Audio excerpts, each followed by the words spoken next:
Estelle, donc, rencontre Philippe avec lequel elle a 2 enfants, Mélanie et Arthur.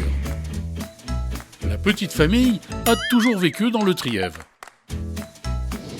À Clel, tout d'abord dans une maison de village au loyer très abordable, puis à Saint-Paul-les-Monestiers en colocation dans un château du Trièves, et à Saint-Andéol où ils achètent une maison ancienne qu'ils restaurent pendant 10 ans, jusqu'à leur divorce. La maison est vendue, il faut prendre d'importantes décisions. Tant qu'on se serre les coudes en famille, ça va.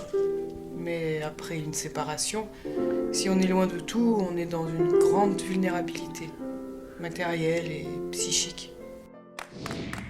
Après le divorce, Estelle envisage un temps de s'installer à Grenoble avec ses enfants.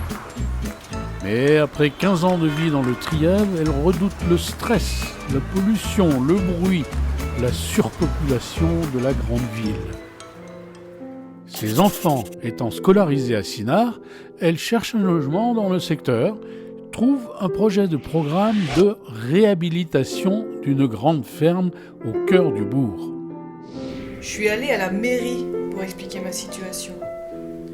Bon, sans mes enfants, je n'aurais pas fait cette démarche. Mais bon, quand on est parent, on ne voit plus les choses de la même façon. Je ne voulais pas être une femme seule, dans une maison, éloignée de tout.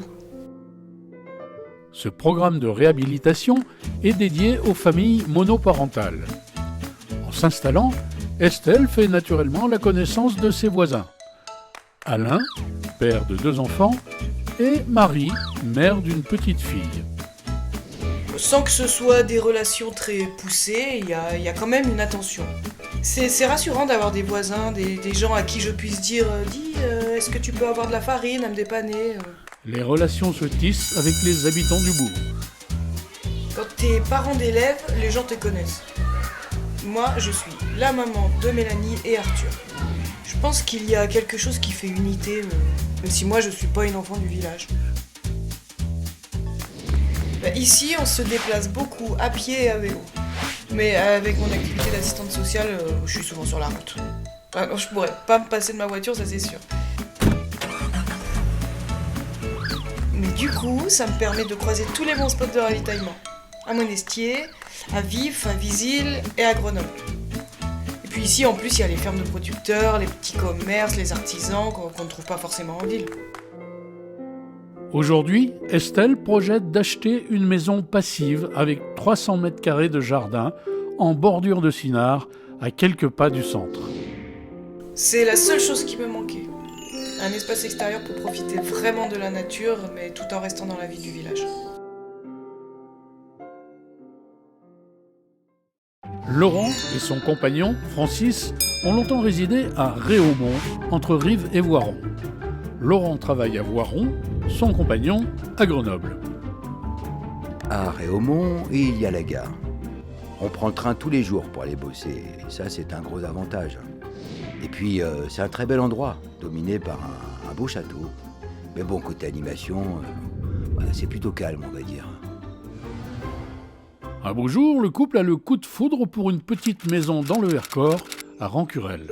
C'était un investissement au départ, mais on voyait ça aussi comme une résidence secondaire dans la nature. Mais du coup, on se retrouvait finalement avec 2 maisons. La maison principale de Réaumont est donc revendue au profit d'un appartement en ville à Grenoble. On s'est dit qu'on pourrait profiter à la fois de la ville, sortir, traîner un peu le soir pendant la semaine et se détendre à la montagne le week-end.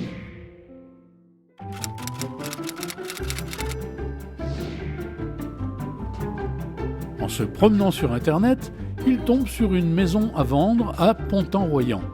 Nouveau coup de foudre. Même si... C'est typiquement une maison que la plupart des gens n'achèteraient pas. Bon, elle n'est pas chère, mais elle est difficile d'accès, il y a des travaux.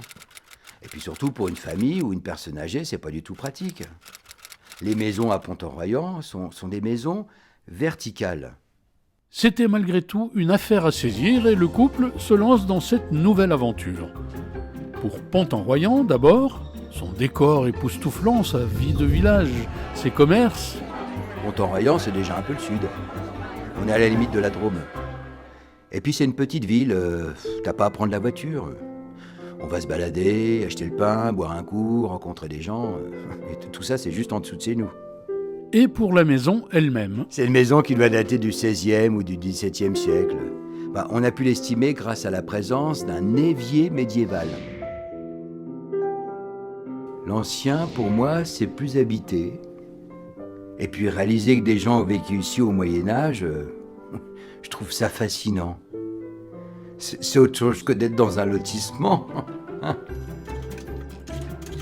avec leurs 3 maisons, le couple élabore une stratégie pour amortir le coût des investissements et des travaux tout en diversifiant les plaisirs. Si l'appartement de Grenoble reste le camp de base, les maisons de Rancurel et de Pont-en-Brillant seront louées sur Airbnb, l'une en été, l'autre en hiver.